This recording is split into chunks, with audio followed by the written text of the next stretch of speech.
ఓం శ్రీ గురుభ్యో నమ. శ్రీ మహాగణాధిపతయ నమ. శ్రీమాత్రే నమ. కర్కటే పూర్వ ఫల్గుణ్యాం తులసీకాననోద్భవాం పాండ్యే విశ్వంభరాం గోదాం వందే శ్రీరంగనాయకీ. నీళాతుంగస్తనగిరితటీ సుప్తముద్బోధ్య కృష్ణం పారాజ్యం స్వం శృతిశతశిరసిద్ధమధ్యాపయంతి స్వోచ్ఛిష్టాయాం సృజినిగళితం యా బలాత్కృత్య భుంక్తే గోదా తస్యై నమైదమిదం భూయ ఏవాస్తు భూయః. శ్రీ భూనీల సమేత గోదారంగనాథ స్వామినే నమః. ஒருத்தி மகனாய் பிறந்து ஓரிரவில் ஒருத்தி மகனாய் ஒளித்து வளர தரிக்கிலானாகித்தான் தீங்கு நினைந்த கருத்தை பிள்ளை பித்து கஞ்சின் வயிற்றில் நெருப்பென்ன நின்ற நெடுமாலே உன்னை அருத்தித்து வந்தோம் பறை தருத்தியாக்கில் திருத்தக்க செல்வமும் సేవకముం యం పాడి వరుత్తముం తీర్ందు మగిల్దేలో రెంబావాయ్. గోదాదేవి తమను అనుగ్రహించమని తనతో పాటుగా వచ్చిన చెలులనందరినీ అనుగ్రహించమని తాము ఎంత కష్టపడి ఇక్కడికి వచ్చారో తెలియ చెప్తూ ఉంది. మేము కానీ నువ్వు మాత్రం సామాన్యుడివా? వచ్చాను, నీకోసం ఎదురు చూస్తున్నావు. నువ్వు ఇక్కడ ఉన్నావు అంటే నీ గొప్పతనం మాకు గొప్పతనం అనాలా, చాకచక్యం అనాలా, నైపుణ్యం అనాలా? ఎలా? నువ్వు ఒక తల్లి కుమారుడుగా జన్మించావు. ఆ రాత్రే మరొక తల్లి ఒడిలో దాగి పెద్దవాడివయ్యావు. ఇక్కడ చమత్కారం ఉంది. ఒక తల్లికి జన్మించి ఇంకో తల్లి దగ్గర పెరగడం పెద్ద విశేషం ఏం కాదు. కానీ ఇక్కడ విశేషం ఏమిటంటే, దేవకీదేవి పూర్వజన్మలో పురుషునిగా ఉన్నప్పుడు కుమారుడు కావాలి అని 3 సార్లు అడిగింది. అందుకని 3 జన్మల్లో కుమారుడుగా జన్మించాడు. జన్మించమని అడిగింది కానీ నీ ముద్దు ముచ్చట్లు నేను చూస్తానని అడగలేదు కదా. అందువల్ల ఆ భాగ్యం వేరొకరికి దక్కడం జరిగింది. అందువల్ల ఆవిడికి జన్మించాడు. ఆవిడ నా కడుపున పుట్టాలని అడిగిందే గాని నీ ముద్దు ముచ్చట్లు చూడాలని అడగలేదు. అందువల్ల మరి ఇంకొక ఆవిడ దగ్గరికి వెళ్ళిపోయాడు, యశోద దగ్గరికి. ఒక తల్లి దగ్గర ఒరుత్తి మగనాయ్ విషందు ఓరిరవిల్ ఒక అమ్మకి పుట్టావు, కానీ వేరొక అమ్మ దగ్గర పెరిగావు.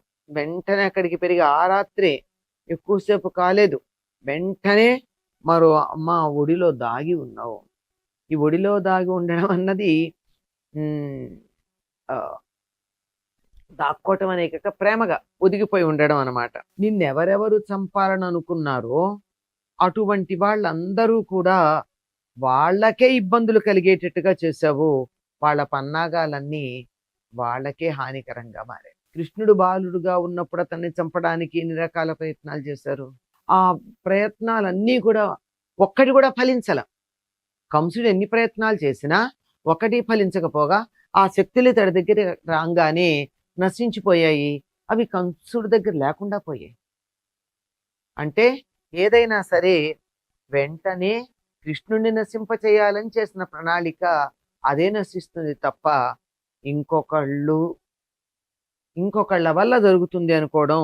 ఎవరు నిన్ను సంహరించాలనుకున్నారో వాళ్ళ ఆలోచనలన్నీ కూడా తల్లకిందులుగా అయ్యేటట్టుగా చేశావు. ఏం చేద్దాం? ఆ అభిప్రాయం కలిగినటువంటి వాళ్ళకి ఒళ్ళో పెట్టుకున్నటువంటి గుండెల్లో బడబాగ్ని అయిపోయావు. నిప్పు ఒడి కట్టుకున్నట్టయ్యావు. నిప్పు తీసుకెళ్లి కొంగులో కట్టుకుని ఇలా రడువుకి కట్టుకున్నట్టయితే ఏమవుతుందండి? పక్కలో బల్లెం ఉంటే పడుకున్నప్పుడు ఎట్లా పడతామో తెలీదు. కనుక పక్కలో బల్లెంలాగా గుండెల్లో బడబాగ్నిలాగా తయారయ్యావు నువ్వు. నిన్ను ఎవరు నశింపజేయాలనుకున్నారో వాళ్ళందరినీ నీ మీద ప్రయోగించిన వాళ్ళందరినీ ప్రయోగించిన వాడిని కూడా సంహరించి లోకానికంతా మేలు కలగాలి అని చెప్పి నువ్వు అందరినీ సంహరించడం జరిగింది. ఎందుకు అంటే నిన్ను ఆశ్రయించినటువంటి వాళ్ళ మీద నీకు వ్యామోహం ఎక్కువ.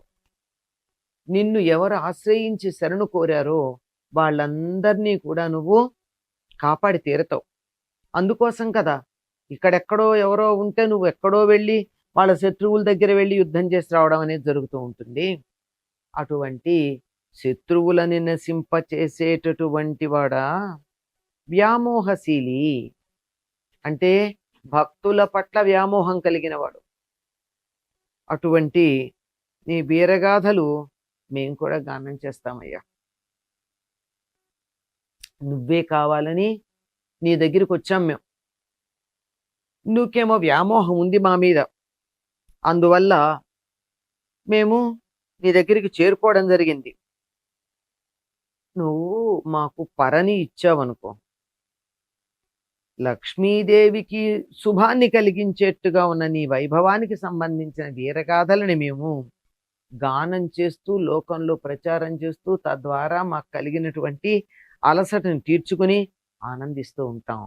అందువల్ల పోని మా వ్రతానికి ఫలితంగా మాకు ఇది అనుగ్రహించవలసింది. మాకు దర్శనం ఇవ్వవలసింది అని చెలులతో ఉన్న గోదాదేవి కృష్ణుని ప్రార్థిస్తూ ఉంది. స్వోచ్చిష్టమాలికా బంధ గంధ బంధుర జిష్ణవే విష్ణు చిత్తతనూజాయై గోదాయై నిత్యమంగళం.